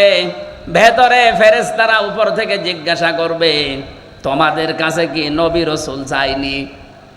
খুলনার মানুষেরা হয়তো ওই সময় বলতে পারে না, 1500 বছর আগে নবী রাসূল পার হয়ে গেছে, আমি নবী রাসূল পাবো কোথায়? এই যে আলাম ইয়াতিকুম রুসুলুন, এখানে রাসূল বহু বচন না, আল্লাহ এক বচন দেয়নি, বহু বচন দিয়েছেন। প্রশ্ন আসতে পারে, এখন কি রাসূল আছে? কিয়ামত পর্যন্ত আসবে, তাহলে আল্লাহ রসুলুন বহু বচন দিলেন কেন? জবাব হচ্ছে ফি জিলালিল কোরআন আর ইবনে কাসিরে, এই দুইটা তাফসিরের জবাব। আল্লাহ রসুলুন বহু বচন দিয়েছেন এর জন্য কিয়ামত পর্যন্ত নবী রাসূল আসবে না ঠিক, কিন্তু নায়েবে রাসূল আসবে। কথা বলেন না কেন? তামাম দুনিয়ায় যারা ইলম পেয়েছে, আমরা যাদেরকে আলেম বলি, এই আলেমরা যারা জ্ঞান অনুযায়ী তাদের যোগ্যতা অনুযায়ী আমল করবে, এই মানুষগুলো নায়েবে রাসূল, নবীর উত্তরাধিকারী। এই জন্য আল্লাহ রাসূল না দিয়ে রসুলুন দিয়েছেন। খুলনার মানুষেরা জাহান্নামের দরজার দারোয়ান ফেরেশতা মালিক, উনি বলবে, আরে তোদের কাছে নবী আর রাসূল যায়নি, কিন্তু আমির হামজা গিয়েছিল। এক কথা বলে না কেন? মাওলানা হোসাইন আহমেদ গিয়েছিল, এই জাহান্নামের কথা কি শোনায়নি? এই যে এই শাস্তি সতর্ক করেনি? ওরা তখন বলবে, ক্বালু বালা ক্বাদ জানা নাযীর, হ্যাঁ আমাদের কাছে সতর্ককারী গিয়েছিল। যে নাম এখন ফেরেশতারা বলবে ওই নামে, হয়তো আমির হামজা বলতে পারে, হোসেন আহমেদ বলতে পারে, রবিউল ইসলাম বলতে পারে, আবুল বাশার বলতে পারে, যারা আলেম নবীর উত্তরাধিকারী নায়েবে রাসূল, তাদের নাম বলা হবে। এই জন্য রসুলুন দিয়েছেন। তারা যখন স্বীকার করবে হ্যাঁ গিয়েছিল, তারপরে কি ফেরেশতারা এই কথা জবাব চাইলে ওরা বলবে, ফাকাযাবনা ওয়া কুলনা মা নাযালাল্লাহু মিন শাই, আমাদের কাছে গিয়েছিল কিন্তু কথা শোনার পরে আমরা বিশ্বাস করতাম না, নিজের মনে মনে বলতাম বেটা মনে হয় মিথ্যা কথা বলে। এরকম মন দেশে নেই। এক কথা বলেন এখন, ও বলবে যে বেটা মনে হয় মিথ্যা কথা বলে, এরকম কিছু আল্লাহ নাযিল করেনি। আপনি নিজেও কোরআন পড়তে পারেন না, বোঝেন না, হামজা বলবে, আপনি মানবেনও না। আপনি কি হয়েছেন? কি বলেন, কি হয়েছেন আপনি? ধরা যেদিন খাবেন সেই দিন ধরা এমন জায়গায় খাবেন, শুধরাবেন, সে পদ্ধতিও থাকবে না। তখন আফসোস করে বলবে, ওয়াকালু লাউ কুন্না নাসমাউ আও নাকিলু মা কুন্না ফি আসহাবিস সাঈর। ওই সময় যদি তাদের কথাগুলো শুনতাম আর বিবেক দিয়ে যদি উপলব্ধি করতাম, যদি মেনে নিতাম, তাহলে এই সাঈর নামক জাহান্নামের দরজা দিয়ে আজকে আমাদেরকে আশা লাগতো না। ফাতারাফু বিযামবিহিম, তাদের নিজেদের অপরাধ তারা স্বীকার করবে। ফাসুহকাল লিআসহাবিস সাঈর, জাহান্নামের সাঈর যেটা তার অধিবাসী, তাদেরকে আল্লাহ বাড়িয়ে দেবে। জোরে বলেন নাউজুবিল্লাহ। খুলনাবাসী, আমাদের বিবেক আছে, বিবেক যেন আমাদের কাজে লাগে আজকে থেকেই। হামজা তার বাবার কথা বানিয়ে বলছে না, আপনাদেরকে বাঁচার জন্য আয়াতের পারা, পৃষ্ঠা, লাইন, রুকু, সূরার নাম, তাফসিরের নাম সব বলে দিয়েছি। এরপরও যদি কারো বিবেক কাজে না লাগে, আমার মনে হয় ওর বিবেকের উপরে কুকুরে পোশাক করেছে। তারপরও বলছে ঠিক। আশা করছি বিবেকটা কাজে লাগাবেন। বিবেক যদি সত্যি আপনার কাজে লাগে, আপনি রাস্তা পেয়ে যাবেন। কিন্তু যে মানুষগুলো জুলুম করতে করতে মানুষের বিরুদ্ধে অপপ্রচার করে মানুষকে দুনিয়ায় অপরাধী বানানোর জন্য যারা চেষ্টা চালিয়েছে, এদের বিবেককে আল্লাহ মেরে ফেলেন। সূরা আনফালের 23 নম্বর আয়াতে আল্লাহ জবাব দিয়েছেন, ওয়ালাউ আলিমাল্লাহু ফীহিম খায়রাল লাআসমাআহুম ওয়ালাউ আসমাআহুম লাতাওয়াল্লাউ ওয়া হুম মুরিদুন। ওই মানুষগুলো তো শুনবে না, আপনি যতই তাদেরকে শোনানোর চেষ্টা করেন, ওই মানুষগুলো শুনবে না। না শোনার পেছনে কারণে, ওদের শোনার মতো যে মন, এইটা আল্লাহ নষ্ট করে দিয়েছে ওদের অপরাধের কারণে। এজন্য ফেরাউন যখন ডুবে যাচ্ছিল, ওই সময় কিন্তু শেষ কথা ওর ছিল এইটা, আন্নাহু লা ইলাহা ইল্লাল্লাযী আমানাত বিহি বানু ইসরাঈল। ও বলেছিল আমি ঈমান আনলাম ওই আল্লাহর উপরে, যে আল্লাহর উপরে ঈমান এনেছে বনি ইসরাইল সম্প্রদায়। আমি তো মুসলমান। আল্লাহ বলেছেন আল্লাহ এখন। তাফসিরে আমি হাক্কানিতে পড়েছি, জবাব দিয়েছেন মুফাসসিরিন ইকরাম, ওকে আল্লাহ পাক জিবরাইলকে কেন বললেন মুখের উপরে কাদা লাগিয়ে দাও? এই জন্য বলেছিলেন কারণ লোকটা আল্লাহর একাত্মবাদের ঘোষণা দিয়েছিল, কিন্তু ওই জামানার প্রেরিত পুরুষ যিনি, ওই জামানার নবী রাসূল যিনি হযরতে মুসা, তাকে সে স্বীকার করেনি। বাংলাদেশে আমি আয়াতটা মিলিয়ে দেখলাম অনেকের জীবনের সাথে মিলে যাচ্ছে। ফেরাউন ঘোষণা দিয়েছিল আল্লাহর কার? বলেন বলেন। কিন্তু ওই জামানার প্রেরিত পুরুষ যিনি, তার ঘোষণা সে দেয়নি। ওদি যদি বলতো লা ইলাহা ইল্লাল্লাহ মুসা কালিমুল্লাহ, আল্লাহরে মাফ করে দিত। কিন্তু আল্লাহর ঘোষণা দিয়েছে। আজও বাংলাদেশের দিকে তাকান, অনেক নামধারী মুসলমান এখানেও বসে আছে, তারা আল্লাহর ঘোষণা দেয়, আল্লাহর হুকুম মতো নামাজ পড়ে, রোজা রাখে, হজ করে, দান সাদকা করে। এই যে চারটা কথা বললাম, এগুলো হুকুম কার? আরো জোরে, এগুলো কি একটাও রাসূলের হুকুম? বলেন না কেন? নামাজ পড়ে, রোজা রাখে, হজ করে, দান করে, হুকুম কার? আল্লাহর বিধান হয়তো মানে, কিন্তু এই জামানার যিনি প্রেরিত পুরুষ, কিয়ামত পর্যন্ত যিনি নবী আর রাসূল, তার রেসালাতের ঘোষণা যখন দিতে বলা হয় তার জীবন মানার কথা, তখন বলে না এটা রাজনীতি। আল্লাহর কসম আপনারও মরণ হবে ফেরাউনের মতো। ও যদি আমার আল্লাহর ঘোষণা দিয়ে, রেসালাতের ঘোষণা না দিয়ে মারা যায়, ওকে আল্লাহ যদি বলে তোর ঈমান নসিব হবে না আল আন, এখন কেন? আপনিও যারা এদেশে আছে, বহু মানুষ আমরা দেখতে পাচ্ছি বলে আমরা কি নামাজ পড়ি না, রোজা রাখি না, হজ করি না, দান সাদকা করি না। করেন, এ হুকুম কার? বলেন বলেন।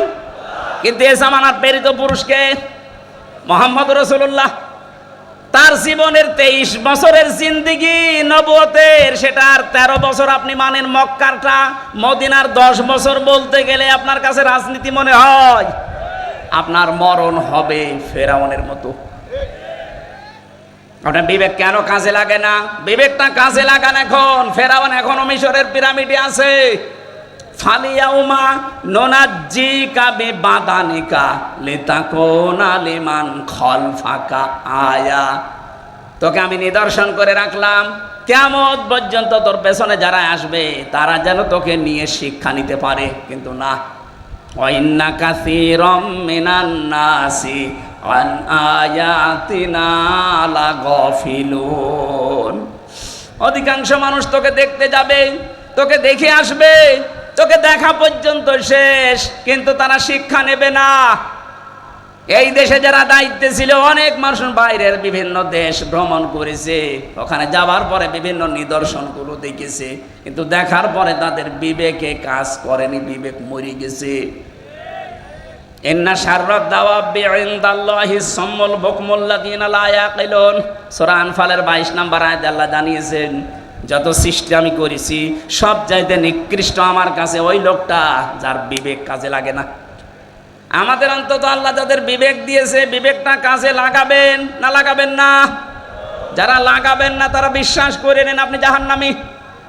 আলাহুম আয়ুনুল লা ইউবসিরুনা বিহা। আল্লাহ আমাদের চোখ দিয়েছেন, যেটা দেখার দরকার ওইটা আমরা দেখি না, যেটা না দেখা দরকার ওইটা আমরা অনেকেই দেখছি। কথা বলেন ঠিক কিনা? যাদের মোবাইলে এমন কোন দৃশ্য আছে যেটা নিজে দেখলে আনন্দ পায়, অন্য কেউ দেখলে লজ্জা পায়, এমন দৃশ্য নেই? কথা বলেন না কেন? যেগুলো আছে এই মুহূর্তে ডিলিট করা লাগবে। যেটা নিজে দেখলে আনন্দ পাচ্ছেন, অন্য কেউ দেখলে আপনি কষ্ট পান, লজ্জা পান, এই দৃশ্যটা হারাম, এটা এই মুহূর্তে ডিলিট করা লাগবে। কারা কারা ডিলিট করবেন হাত তোলেন তো দেখি। আপনার মোবাইল দেখে খুলে দেন, এদিকে আসেন, নিয়ে আসেন তাড়াতাড়ি। ভিডিও ফাংশন দেখেন তো কি আছে, খোলেন তাড়াতাড়ি, খোলেন খোলেন। দাঁড়ান, আমি মাহফিল শেষ করে মোবাইল রাখছি, এটা রেখে দেন তো আমি দেখবো। আলাহুম আয়ুনুল লা ইউবসিরুনা বিহা। আপনার চোখ আছে কিন্তু আপনি না দেখার ভান করেছিলেন।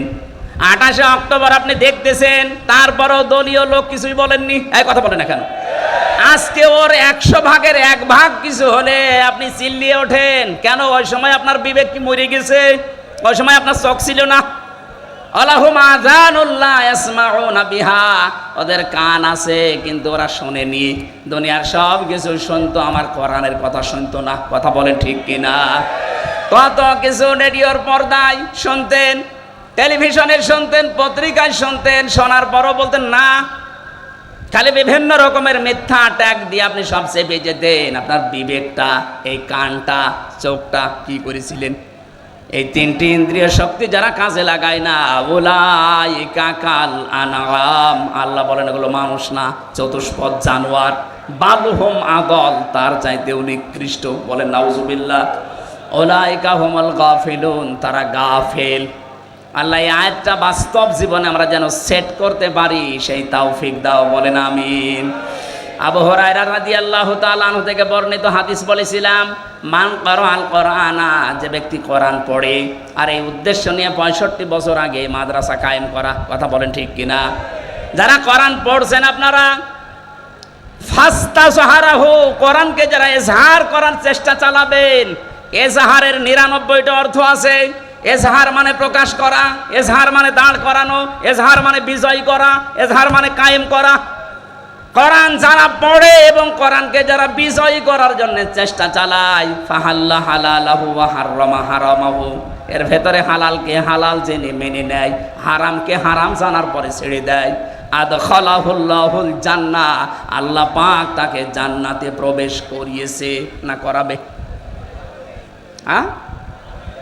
না না, আদখালা এটা মাঝি, আদখালা ইদখিলু এটা অতীতের শব্দ। নবীজি বোঝাতে চেয়েছেন, কোরআনে কারীম যদি তোর দেশে কায়েম হয়ে যায়, বিজয় হয়ে থাকে, তাহলে কোরআনে কারীম বিজয় থাকলে হালালকে হালাল মানা, হারামকে হারাম মানা সহজ হবে। আজ কোরআন এই দেশে কায়েম নেই, এই জন্য হালালকে হালাল জানার পরও আমরা অনেক কিছু মানতে পারি না। কথা বলেন ঠিক কিনা? হারামকে হারাম জানার পরও আমরা অনেক কিছু ছেড়ে দিতে পারি না। এটা কোরআন কায়েম থাকলে, বিজয় থাকলে আপনি বাধ্য হবেন। এই জন্যেই দরকার এইরকম মানুষগুলোকে কোরআন বুকে নিয়ে যেন সংসদে 151 জন যেতে পারে। এ ব্যবস্থা আমরা করে দিতে রাজি নেই।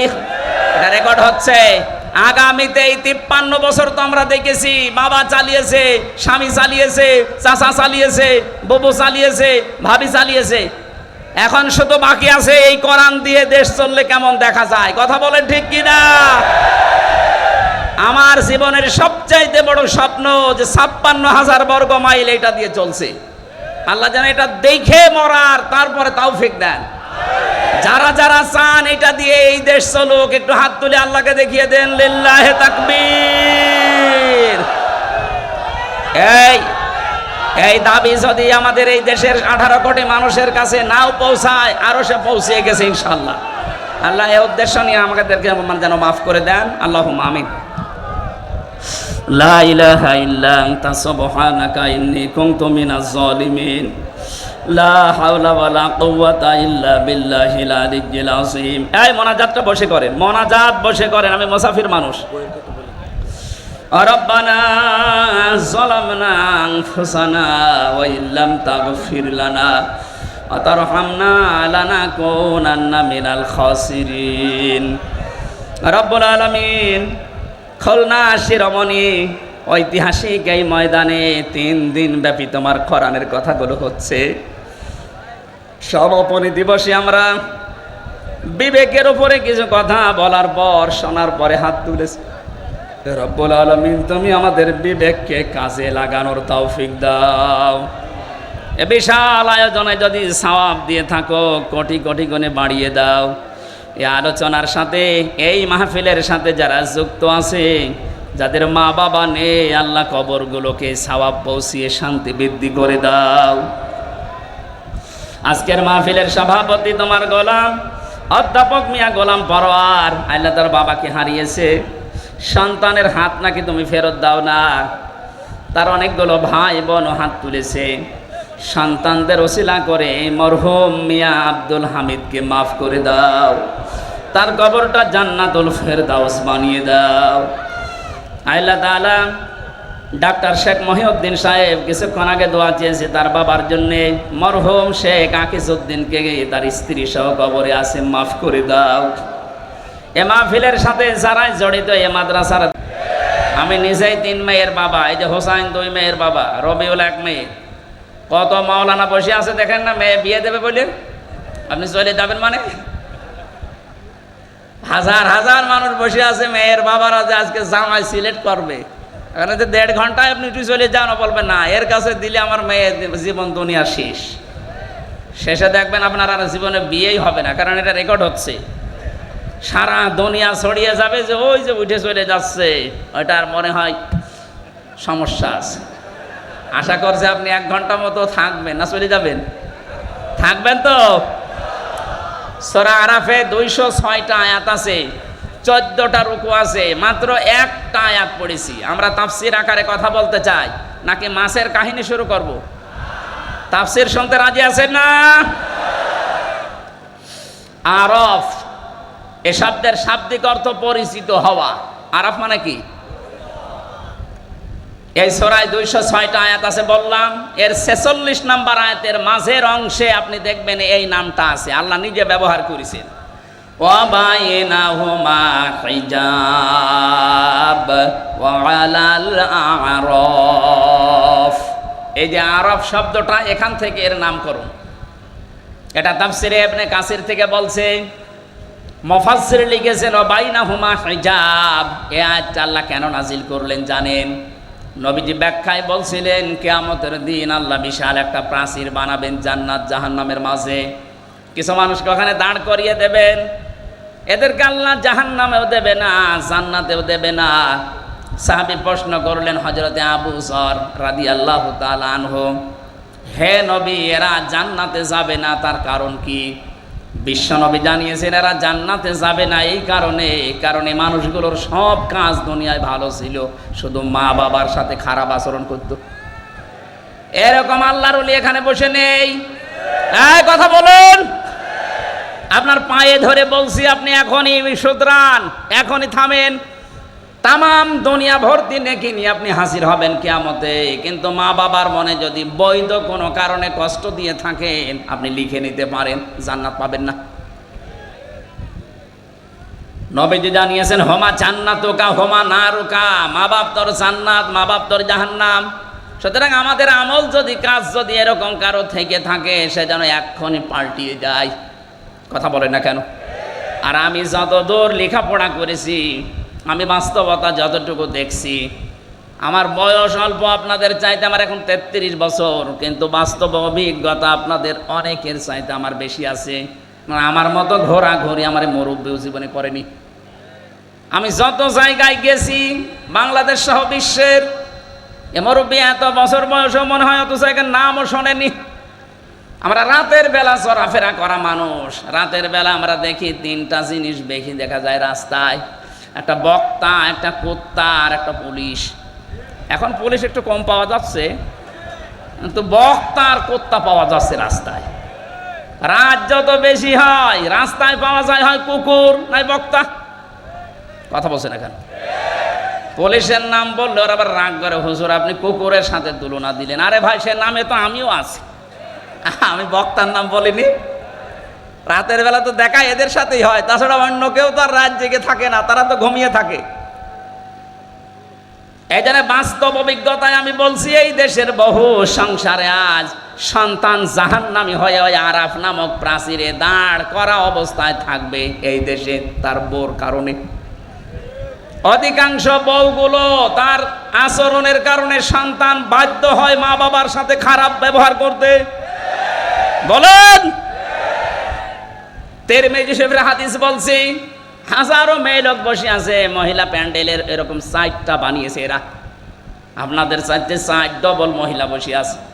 সম্মানিতা মা বোনেরা, আপনি যদি মনে করেন যে আমি জান্নাতের গ্যারান্টি দুনিয়া থেকে নিয়ে যেতে চাই, আমি জান্নাতি হতে চাই, জান্নাতের 8টা দরজায় যেন আমার জন্য খোলা থাকে, তাহলে দুনিয়ায় 5টা কাজ মাস্ট বি আপনাকে করাই লাগবে।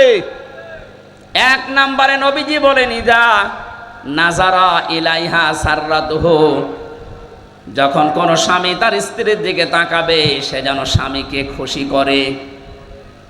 নবীজির এই হাদিস আজ বাংলাদেশের 100টার প্রায় 98টা মহিলা মানে না। এক কথা বলে না কেন?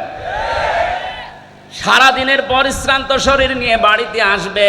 আল্লাহর কোরআনের ঘোষণা ছিল, অমিন আয়াতিহি আন খলাকলাকুম মিন আজওয়াজিকুম লিতাসকুনু ইলাইহা ওয়া জাআলা বাইনাকুম মাওয়াদ্দাতা ওয়া রাহমা ইন্না ফি যালিকা লাআয়াতিল লিকাউমিন ইয়াতাফাক্কারুন। সূরা রুমের 21 নম্বর আয়াতে আছে।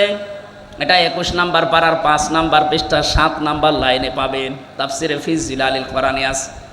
রব্বুল আলামিন বলেন, আমার যত নিদর্শন দুনিয়াতে আছে এর ভেতরে অন্যতম নিদর্শন এই, আমি তোমাদের থেকে তোমাদের জোড়া বানিয়েছি স্ত্রীদেরকে, যেন তোমরা শান্তি স্বস্তি এবং নিরাপত্তা সেখানে খুঁজে পাও।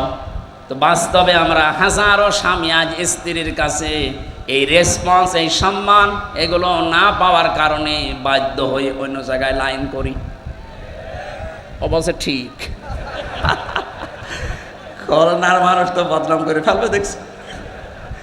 সম্মানিত মা বোনেরা, আপনার স্বামী এখানে বসে আছে, এই ক্যামেরা ওইদিকে মারো তো, যেটা ঠিক বললো, দেখেন ওর স্ত্রী কি বলে। আজকে আপনার ভাত বন্ধ হয়ে যাবে। আমার দিকে ঘোরানো আছে, আমরা কয়েকজন ঝামেলায় আছি, আপনাদের অসুবিধা নেই না। যখন বলেই ফেলেছেন মুখ ফুটে, আমার মনে হয় এরকম কিছু হচ্ছে। স্ত্রীর পক্ষ থেকে এই রেসপন্স, এই আগ্রহ, এই ভালোবাসা, মায়া মহাব্বত না পাওয়ার কারণে আজ পরকীয়া প্রেম দিন দিন বেড়ে যাচ্ছে। এজন্য স্বামী যখন বাইরে থেকে আসবে, আপনি যদি জান্নাতি মহিলা হতে চান, প্রথম নাম্বারে আপনার কাজ হবে তাকে আনন্দ দেওয়া। সাররাতহু ইদা নাজারা ইলাইহা সাররাতহু, তাকে আনন্দ দেওয়া। সে যেভাবেই হোক, সাজগোজ করে হোক, কথাবার্তা দিয়ে হোক, আবেগ অনুভূতি দিয়ে হোক, দরকার হয় কাঁতুকুতু দেবেন। কি অসুবিধা? কোনো অসুবিধা নেই। স্বামীকে যদি কাঁতুকুতু দেওয়া লাগে তাও দেবেন, ও যেন অন্তত হাসে।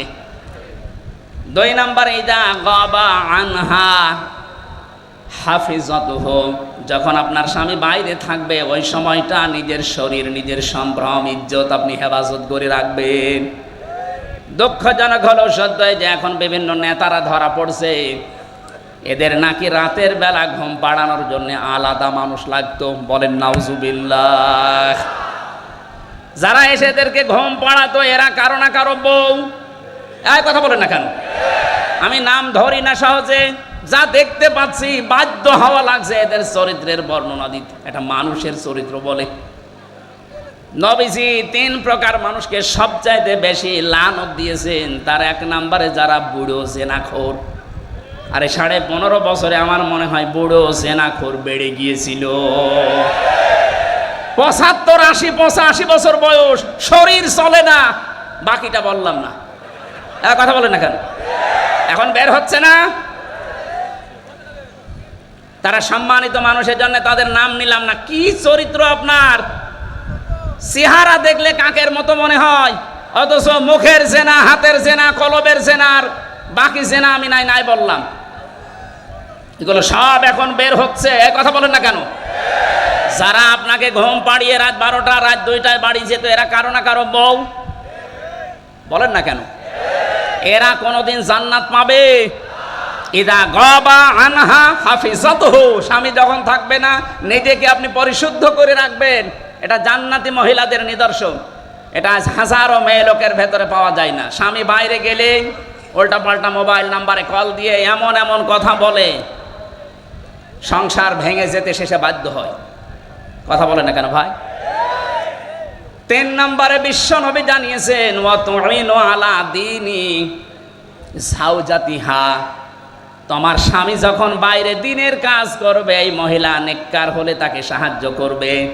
আমার মনে হয় যতটুকু আমি দেখেছি, একামতে দিন যারা এদেশে কায়েম করতে চায় তাদের স্ত্রীগুলো অন্তত এটা একটু মেনে চলছে।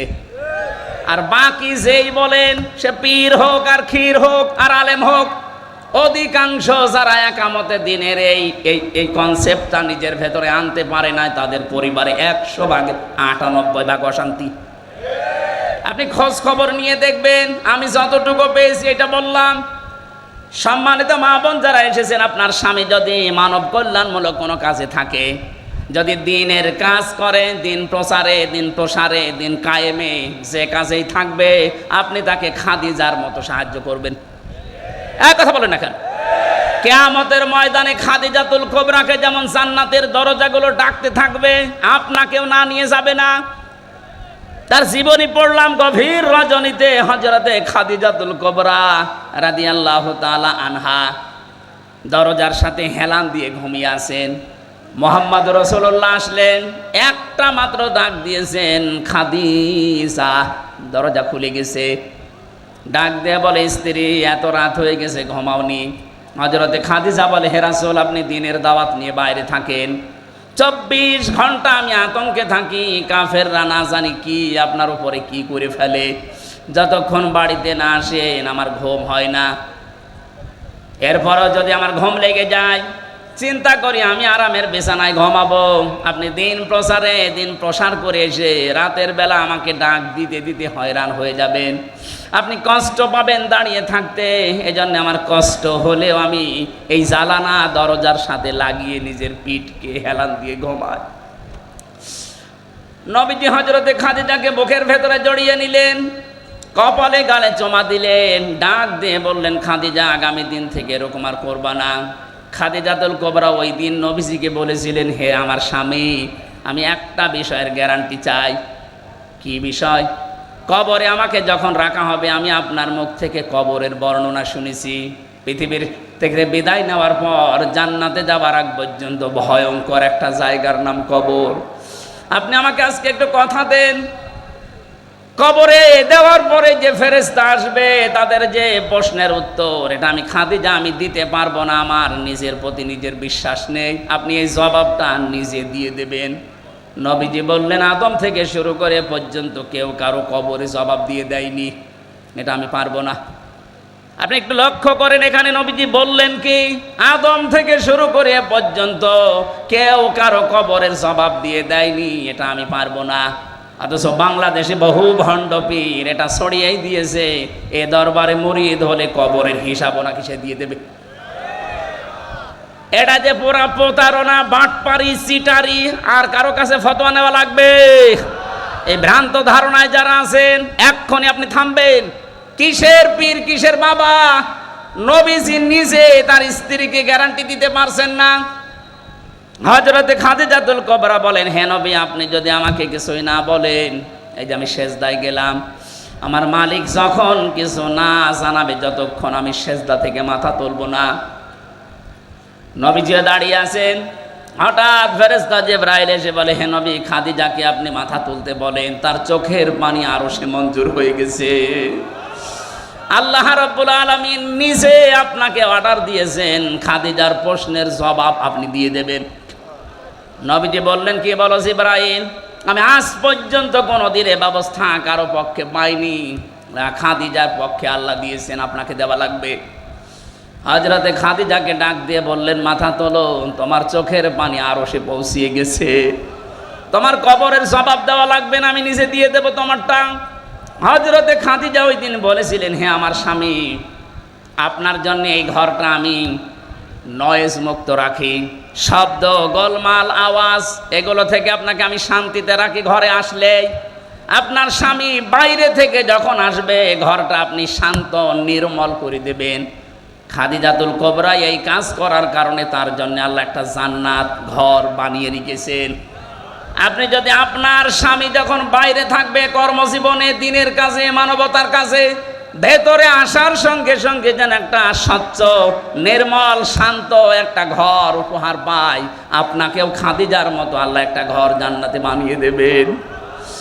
খাদিজা ওই দিন বলেছিলেন, হে রাসূল, আমি আপনার কাছে জানতে চাই, আপনার যে জুব্বা মোবারক আছে, এইটা দিয়ে আমার কাফন বানাবেন। ঠিক আছে, এটা তো আমার আন্ডারে, আমি দিয়ে দিলাম। 2 নম্বরে আপনি আমার কবরের ভেতর একটু গড়াগড়ি করবেন, কারণ আমি জানি আপনার শরীর যেখানে লাগবে ওখানে জাহান্নামের আগুন পৌঁছাবে না। বিশ্বনবী তার ইন্তেকালের পরে 3 দিন পরে দেখা যাচ্ছে খাদিজার ইন্তেকাল হয়ে গেল। মুহাম্মদ রাসূলুল্লাহ নিজে তার জব্বা মোবারক দিয়ে কাফন বানিয়ে দিলেন, কবরের ভেতরে নিজে একটু গড়াগড়ি দিলেন, নিজের হাতে খাদিজাকে কবরে শায়িত করার পরে উপরে মাটি দিয়ে সাহাবা একরাম বলে, হুজুর আপনি যাবেন না? নবীজি বলেন, সাহাবীরা তোমরা চলে যাও, খাদিজার সাথে আমার কিছু কথা দেওয়া আছে। কিছুক্ষণ ফেরেশতা এসে বলে, মার রব্বুকা ওয়া মান নাবিয়্যুকা ওয়া মা দীনুকা। ওপর থেকে মুহাম্মদ রাসূলুল্লাহ ডাক দিয়ে বলছে, ফেরেশতারা থামো, খাদিজাকে প্রশ্ন করার দরকার নেই। খাদিজার আল্লাহ আমার ওই আল্লাহ, খাদিজার ধর্ম আমার ওই ধর্ম, আর খাদিজার নবী আমি নবী, নিজেই বলছি মুহাম্মদুর রাসূলুল্লাহ। খুলনাবাসী, আমি আগেই বলেছি এটা আমার বিভাগ। বাংলাদেশে 8টা বিভাগের চাইতে বিভাগের মানুষকে এমনিতে একটু মানুষ হিসাবে ভালোবাসি বেশি। এ বিভাগের নারী পুরুষ আমার কাছে সবচাইতে বেশি আপন। বড় আশা নিয়ে, বড় ভরসা নিয়ে বলছি, আপনি দেখতে পাচ্ছি আপনি জাহান্নামী হয়ে যাচ্ছেন। অতঈনু আলা দীনি যাওজাতিহা। 3 নম্বরে নবীজি বললেন, ওই মহিলাকে আল্লাহ জান্নাতে পৌঁছিয়ে দেবে যে মহিলা তার স্বামীকে দিনের পথে চলার জন্য, দিন কায়েমের জন্য সাহায্য করে, উৎসাহ দেয়। অথচ এরকম মহিলা এখন পাওয়া যাচ্ছে না। কথা বলেন ঠিক কিনা? ফতোয়া আজকেও যশোরে আমার মাহফিল ছিল দিনের বেলায়, জোহরের সময় চৌকাছাতে একটা মেয়ে ফতোয়া দিয়েছে, প্রশ্ন দিয়েছে যে নারী পুরুষের একামতে দিনের কাজ করা লাগবে। কোথায় আছে? কোথায় আছে মানে সূরা তাওবার 71 নম্বর আয়াত তার দলিল। নারী হোক আর পুরুষ হোক, যে যেই স্থানে আছে ওখান থেকে একামতে দিনের কাজ করা নামাজ রোজার মতোই ফরজ, বরং তার চাইতেও বড় ফরজ। একামতে দিন কায়েম করতে গিয়ে নবীজি নামাজ ছেড়ে দিয়েছিলেন 4 ওয়াক্ত, রোজা ছেড়ে দিয়েছিলেন বদরের 17 রমজান। এক কথা বলছে না কেন? দিন কায়েমের জন্য নবীজি যদি নামাজ ছেড়ে দিতে পারেন, কাজা করতে পারেন, রোজা ছেড়ে দিতে পারেন, তাহলে নামাজ রোজার চাইতে এটা আপনার জীবনে আরো গুরুত্বপূর্ণ কাজ। এটা শুধু নারীর জন্য, পুরুষের জন্য না। ওয়াল মুমিনুনা ওয়াল মুমিনাতু বা'দুহুম আউলিয়াউ বা'দ। এখানে মুমিন নারী, মুমিন পুরুষ দুইজনের কথাই আছে। সুতরাং যারা নিজের স্বামীকে ইসলাম কায়েমের জন্য আপনি উদ্বুদ্ধ করবেন, সাহায্য করবেন, ছাড় দেবেন, তাকে সময় দিয়ে দেবেন, আল্লাহ আপনার জান্নাতের 8টা দরজা নিজে খুলে রাখবে। বলেন সুবহানাল্লাহ। 5 না 4 নম্বরে, স্বামী যতক্ষণ বাইরে থাকবে স্বামীর সম্পদ এবং স্বামীর সন্তান আপনি হেফাজত করে রাখবেন। আজ হাজারো মেয়ে লোক স্বামী বাড়ি থাকে না, সন্তানের হাতে মোবাইলটা দিয়ে উনি সারাদিন নিজে সিরিয়াল দেখতেছে। না, এরকম মহিলা আমরা চাই না। আমরা চাই খাদিজাতুল কুবরার মতো, যিনি ফাতেমা তৈরি করবে। কথা বলুন।